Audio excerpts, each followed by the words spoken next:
बहुत अच्छी बात है कि कुछ एक ही पक्ष हो और अपनी बात रखें तो अच्छा नहीं है, एक पक्ष अपनी बात भी रखे तो अच्छा है। आपसे जो मैं कुछ कह रहा था उस पर जवाब चाहिए।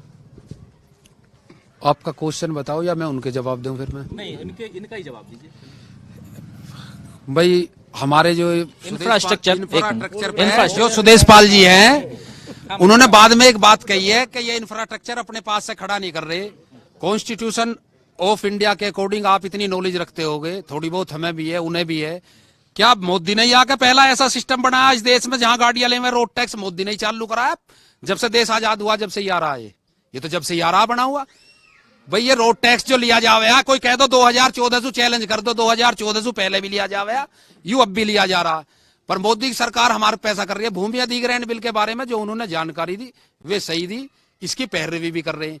पर 2005 में एक्विजिशन जो हमारे गांव में 4 में हुआ, 512 इसमें 712 तक तो मायावती की सरकार ही, और 7 के बाद 12 के बाद में जो इसकी अखिलेश की सरकार 17 तक, उन्होंने भी हम बीजेपी को ब्लेम करने लगे कि बीजेपी ने हमारा भला नहीं करा, तो हम बीजेपी को भी बिल्कुल एक टारगेट करके वर्क नहीं कर सकते।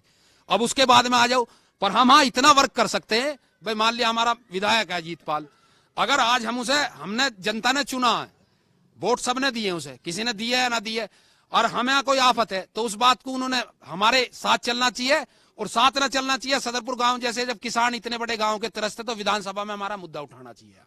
हम अजीत पाल के, मैं व्यक्तिगत योगी को वोट दे रहा हूं, मैं अजीत पाल के वैसे पक्ष में नहीं हूं। योगी जी को एक काम और करना चाहिए, जैसा अपना शरीर का पर्सनैलिटी का शरीर है, ऐसे शरीर के विधायकों को टिकट देने चाहिए। इन पे अपना शरीर सिमल नहीं रहा, सुनील शर्मा पे, अजीत पाल पे, अतुल गर्ग पे, क्या हमारा भला करेंगे? बढ़िया लड़का होना चाहिए, बढ़िया पर्सनैलिटी हो। मैं तो बहुत ही उनका सवेरी को योगी और मोदी का हाथ जोड़ के ले हूं। भैया किसी का दिन बढ़िया चलने रहे होंगे, हार्ड वर्कर आदमी हूं, हराम का किसी का खान नहीं देगा, योगी कोई नहीं सोचता हो। आज तक एक बात बताओ, सम्मान निधि किस किसान की नहीं दी है जो 6,000 रुपए किसान को आ रहे हैं? 5 महीना 30,000 रुपए आ रहे हैं साल के जो।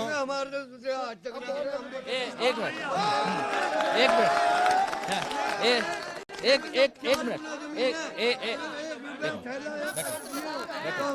बैठिए,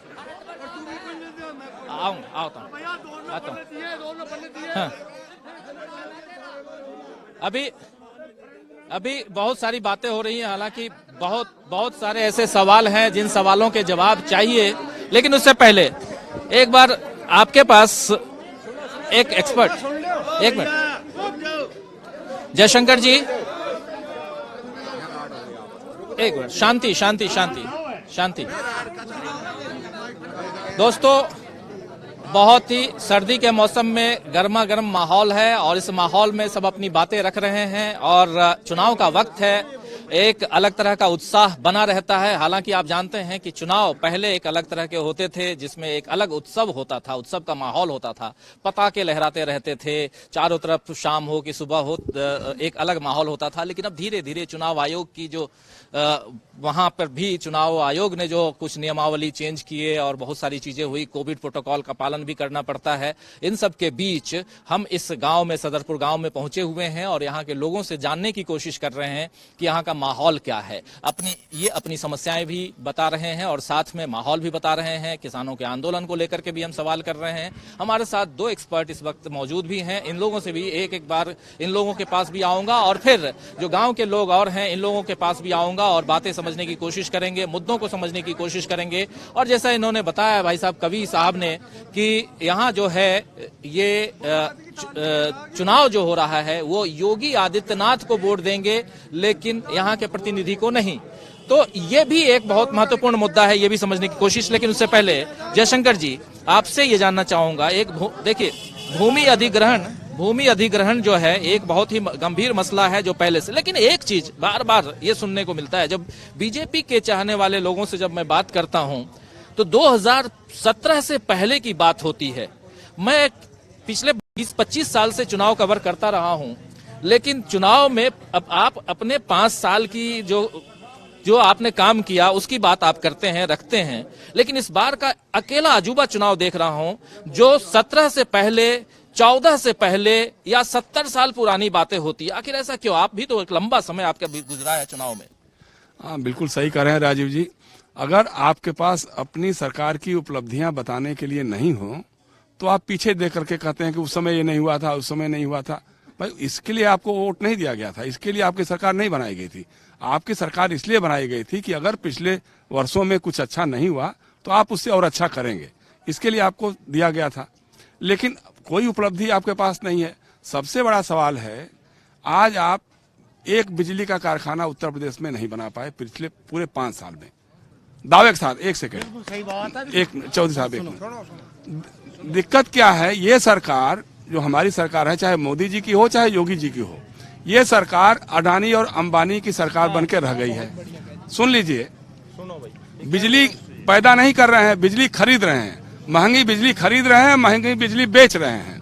अब नतीजा ये हो गया, आज चुनाव आया है तो अभी तो आधी कर दिया, लेकिन चुनाव के बाद क्या होगा? ये कहते थे कि हम 35 रुपए में 40 रुपए में पेट्रोल बेचेंगे जी, हमारी सरकार बन जाएगी, मोदी सरकार आ जाएगी। वो बाबा एक रामदेव है ना, उन्होंने कहा कि साहब विदेशों में काला धन है वो सब वापस आएगा और 35-40 रुपए में आपको मिलेगा डीजल और पेट्रोल। आज हालत क्या हो गई? 100 रुपए से ज्यादा। अभी मेरा एक चुनौती है, दावे के साथ कह रहा हूं मैं कि चुनाव खत्म होने दीजिए, 10 मार्च के बाद ये पेट्रोल का दाम 120-130 रुपए होने वाला है, ये होने वाला है। अब आप देखिए, जैसे आपने कहा ना भाई साहब ने कि जो सड़कें बनी है, राजमार्ग बने हैं, पहले क्यों नहीं बने? पहले मेरी दाढ़ी सफेद नहीं थी, काली थी, अब सफेद हो गई है। तो अब कोई कहे कि साहब 10 साल पहले आपकी दाढ़ी काली क्यों नहीं थी? ये तो बात नहीं हो सकती है। सड़कें पहले भी थी, लेकिन जिस ढंग से इंफ्रास्ट्रक्चर डेवलप करने का था, एक हमारे यहाँ, मैं उत्तर प्रदेश में ही आजमगढ़ मऊ जिले से रहने वाला हूँ, भोजपुरी का आदमी हूँ। हमारे यहाँ कहावत होती है, आने का दही चूड़ा आने का घी, साबस साबस बाबा जी। जमीन चौधरी साहब की, पैसा टैक्स जो हमने दिया है, इनकम टैक्स से, जीएसटी से, चाहे जितने तरह के टैक्स दिया, उन टैक्सों से आपके पास पैसा जमा है, वो सारा पैसा लेकर के आपने अडानी को दे दिया। ये जो गंगा एक्सप्रेस बनने वाली है, वो कौन बना रहा है? वो बना रहा है अडानी। तो पैसा तो हमारा अडानी के पास गया। टोल टैक्स आएगा, फिर कोई अडानी का ही भाई भतीजा, उसको टोल टैक्स का ठेका मिल जाएगा, वो पैसा हम अलग से देंगे। रोड टैक्स दिया, सारे टैक्स दिए, उसके बाद फिर ये टोल टैक्स देंगे। तो ये जो ये चल रहा है, देखिए दिक्कत क्या हो गई है इस बार जो है। अब जैसे योगी जी का है, मतलब योगी जी के बारे में हम लोगों का बड़ा सम्मान रहा है, हमारे गोरखनाथ मठ के महंत हैं वो। अब वो कह रहे हैं मैं क्षत्रिय हूँ, क्षत्रिय कुल में हूँ। भाई कोई साधु महात्मा किसी जाति का तो होता ही नहीं है, होता है क्या? उसको कहावत होती है कि जब वो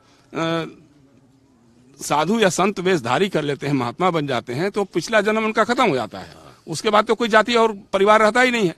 अब वो झूठ भी बोल रहे हैं। अब उन्होंने उनकी कह दिया कि साहब ऑक्सीजन कमी नहीं हुई उत्तर प्रदेश में। मैं सदरपुर गांव है, यहाँ के लोगों से या बगल के लोगों से मैं पता करना चाहूंगा, जब कोरोना एकदम चरम पर था, ऑक्सीजन के अभाव में कितने उत्तर प्रदेश में लाशें गई, कितने लोग मरे। महिला अपने पति के मुंह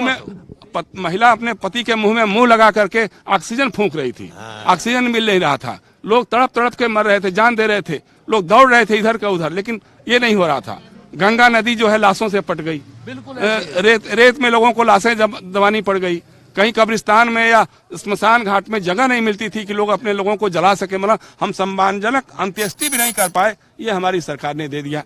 तो एक जो कहावत है ना, वो कानपुर के बारे में कहते हैं, वो ठगू का लड्डू, कि ऐसा कोई सगा नहीं जिसको ठगू ने ठगा नहीं। तो ये हमारे मोदी जी के साथ यही हालत है। किसानों को जिस तरह से ठगा है, बताइए, यहीं पे गाजीपुर बॉर्डर में, सिंघू बॉर्डर में किसान जो है जाड़े में, गर्मी में, बरसात में लोग वहां धरना दे रहे थे। हम लोग जाते थे, बार बार देख करके आंख में आंसू आ जाता था। वहां माँ बहनें भी बैठी होती, बूढ़े बुजुर्ग भी बैठे होते थे, उसमें कितने लोगों की जान भी चली जाती थी, लेकिन वो लोग टस से मस नहीं हो रहे थे। किस लिए नहीं हो रहे थे? इसलिए नहीं हो रहे थे कि मोदी जी आपने कहा था कि साहब हम सरकार बनेगी तो हम किसानों की फसल का लागत का 2 गुना मूल्य देंगे, दुगनी। वो बाद में कहा, पहले कहा कि फसल का जो लागत है उसका हम 2 गुना मूल्य देंगे, तो 2 गुना मूल्य तो दिया नहीं भाई। सवाल, खाद का दाम महंगा कर दिया, बिजली का दाम महंगा कर दिया, पानी का दाम महंगा कर दिया, वो लागत तो जोड़ते नहीं है। और लागत देखिए, अगर अडानी भाई या अंबानी भाई अपने फैक्ट्री की लागत जोड़ेगा तो जमीन की कीमत जोड़ेगा, बिल्डिंग की कीमत जोड़ेगा, वहाँ कुर्सी मेज और टेलीफोन और कंप्यूटर सब की जोड़ेगा। किसान की जब लागत की बात आएगी तो किसान की जमीन की लागत नहीं जोड़ेगा, कि किसान की लागत जो जमीन है, कितने की जमीन है, उस पर खेती कर रहा है, उसको उसमें नहीं जोड़ेगा। चौधरी साहब काम कर रहे हैं, उनकी पत्नी काम कर रही है, उनके बेटे काम कर रहे हैं, उनके भाई काम कर रहे हैं, उन लोगों की मजदूरी काउंट नहीं करेगा। वो काउंट करके बस उतना कितना खाद लगा, कितना पानी लगा, कितना बीज लगा, इस पर लागत बना देंगे। तो लागत मूल्य पे जो था एक तो तय नहीं किया, और लागत मूल्य का 1.5 गुना 2 गुना तो देने की बात ही नहीं हुई। जब बाद में बात होने लग गई कि साहब वो आप 2 गुना मूल्य, तब उन्होंने कहा कि नहीं, हम किसानों की आमदनी दोगुनी कर देंगे।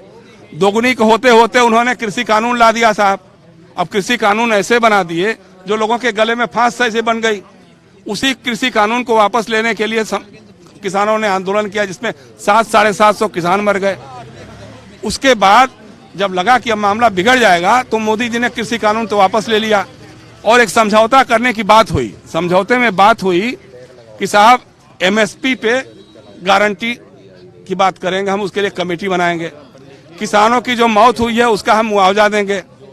किसानों के खिलाफ जो मुकदमे चल रहे हैं उनको हम वापस लेंगे। आज तक इसमें से एक भी नहीं हुआ। अब जो कृषि मंत्री कह रहे हैं कि साहब चुनाव के बाद जो है एमएसपी पर समिति बनाएंगे। अब कब समिति बनाएंगे, क्या करेंगे, पता नहीं है। लेकिन अभी जो पश्चिमी उत्तर प्रदेश का हाल है, ये पश्चिमी उत्तर प्रदेश जाट, त्यागी, गुजर, सैनी, राजपूत, बनिया इस सबसे ऊपर उठ चुका है। अब वो सिर्फ किसान बन के रह गया है। अब किसान एक हो गया है, एकजुट हो गया है। किसानों के बजाय किसानों से और भारतीय जनता पार्टी की सरकार से लड़ाई हो रही है। अब ये चुनाव जो है 10 फरवरी का दिन है। शांतिपूर्ण आप लोग मिलकर के मतदान करिएगा, चाहे जिसके भी पक्ष में करना हो, बस शांतिपूर्ण मतदान हो और